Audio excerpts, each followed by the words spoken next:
Καλησπέρα και σήμερα. Δύσκολα παιχνίδια για τον Ολυμπιακό και στο ποδόσφαιρο και στο μπάσκετ.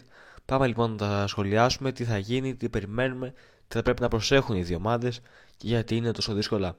Πριν ξεκινήσουμε, μπορείτε να δείτε στην περιγραφή υπάρχει τηλέφωνο και όποιον ενδιαφέρεται για σεμινάρια πρώτων βοηθειών είναι σίγουρα πάρα πολύ σημαντικά για όλους. Πάμε λοιπόν να ξεκινήσουμε το παιχνίδι. Συγγνώμη κιόλας για τη φωνή, είμαι λίγο άρρωστος σήμερα. Πάμε λοιπόν για τον ποδοσφαιρικό Ολυμπιακό. Ολυμπιακός Μακάμπι Τελαβίβ 8 παρατέταρτο. Πιθανότερη δεκάδα: Πασχαλάκη, Ρέτσος, Ροντινέη, Κάρμο Ορτέγκα, Έζε Τζικίνιο, Φορτούνης, Όρτα, Ποντένσε, Ελκαμπή. Η Μακάμπ να πούμε ότι έρχεται από πολύ καλή φάση και αυτή. 4 σερί νίκες με 5-1, 1-0, 3-1 και 4-0. Στο πρωτάθλημά της αυτή τη στιγμή είναι πρώτη. Περνάει τη Μακάμπι Χάιφα που μας είχε κερδίσει πρόπερση, αν δεν κάνω λάθος. Με διαφορά, πρόπερση ναι. Και γενικά είναι μια ομάδα η οποία πρέπει να φοβηθεί ο Ολυμπιακός. Για να πρέπει να τη φοβηθεί, πρέπει να μην πάει πολύ χαλαρός. Γιατί είναι μεγαλύτερη ομάδα από την Χάιφα. Και περισσότερα πρωταθλήματα έχει και σε καλύτερη κατάσταση είναι αυτή τη στιγμή. Ο Ολυμπιακός έχει το επίπεδο το παιχνίδι για να καθαρίσει το παιχνίδι από το πρώτο παιχνίδι. Και αυτό πρέπει να γίνει. Δηλαδή, αυτό που εννοώ είναι ότι πρέπει ο Ολυμπιακός να καθαρίσει σήμερα. Να κερδίσει 2-3, γιατί όχι 4-0, ώστε στον επαναληπτικό αγώνα να είναι πολύ ήρεμος και ο κόσμος του Ολυμπιακού αλλά και οι ίδιοι οι παίκτες για να είμαστε ένα βήμα πιο κοντά στο τελικό, στο τρόπαιο, σε ό,τι στοχεύει ο καθένας. Σίγουρα όμως όλοι στοχεύουμε στο Ολυμπιακός να κατακτήσει το Conference League φέτος και θα μπορούσε να το κάνει. Πάμε λοιπόν τώρα και στον μπασκετικό Ολυμπιακό. Γρήγορα να πούμε γιατί είναι δύσκολο το παιχνίδι. Με την Virtus Bologna δύσκολο είναι γιατί λείπει ο Thomas Walkup. Ο Thomas Walkup ο οποίος έχει απίστευτη κατάσταση αυτή τη στιγμή. Η Bologna είναι μια θέση παραπάνω από τον Ολυμπιακό. Οπότε δεν είναι που λένε, ας πούμε, άκουσα σήμερα για την Bologna. Ναι, είναι καλύτερη από σένα αυτή τη στιγμή.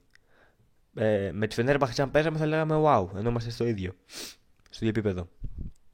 Εκτός Λαρετζάκης, εκτός Μιλουτίνοφ, εκτός Walkup και λογικά εκτός Μήτρου Λόγκ, αλλά ίσως παίξει γιατί υπάρχει και η απουσία του Walkup. Θα πρέπει να στοχεύσει ξανά στους ψηλούς και ο Ράιτ και ο Πετρούσεφ και ο Φαλ μπορούν να κερδίσουν όλους τους ψηλούς αυτή τη στιγμή στην Ευρωλίγκα.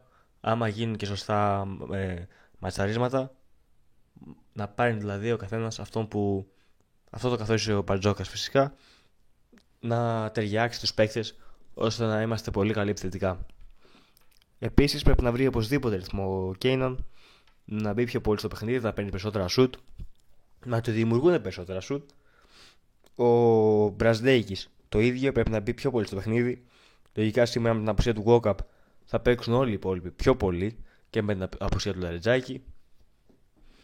Εγώ αυτό που περιμένω είναι να δω τον Πετρούσεφ, τον Ράιτ και τον Φάλ, όπως είπα και πριν, να είναι οι παίκτες οι οποίοι θα πάρουν τον Ολυμπιακό και θα τον οδηγήσουν στη νίκη μέσα στο σεφ.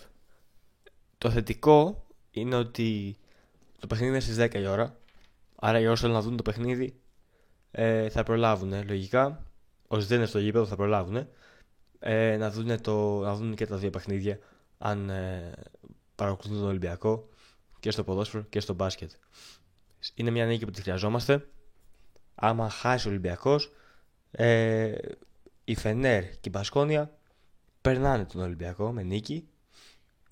Αγωνίζονται και οι δύο σήμερα. Όχι, συγγνώμη, η Φενέρ αγωνίζεται σήμερα. Οπότε καταλαβαίνετε ότι ο Ολυμπιακός θέλει μια νίκη, θέλει να συνεχίσει ένα πολύ καλό σερί που τρέχει. Έχει να χάσει παιχνίδι από 25 πρώτου. Με τη Real Madrid στο 90-85.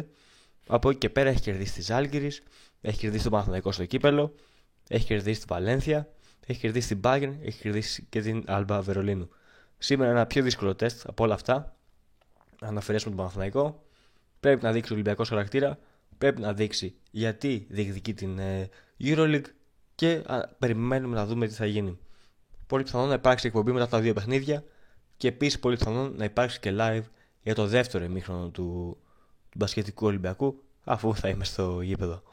Καλή συνέχεια. Αν θέλετε, μπορείτε να μου γράψετε από κάτω στα σχόλια αν πιστεύετε ότι θα κερδίσει ο Ολυμπιακός και στα δύο, ή σε ένα από τα δύο παιχνίδια, ή και αν πιστεύετε ότι δεν θα κερδίσει κανένα από τα δύο. Αυτά λοιπόν για σήμερα. Αν θέλετε, αφήστε ένα σχόλιο, ένα like και κάντε ένα subscribe και να έρθετε κι εσείς στην παρέα μας. Καλή συνέχεια.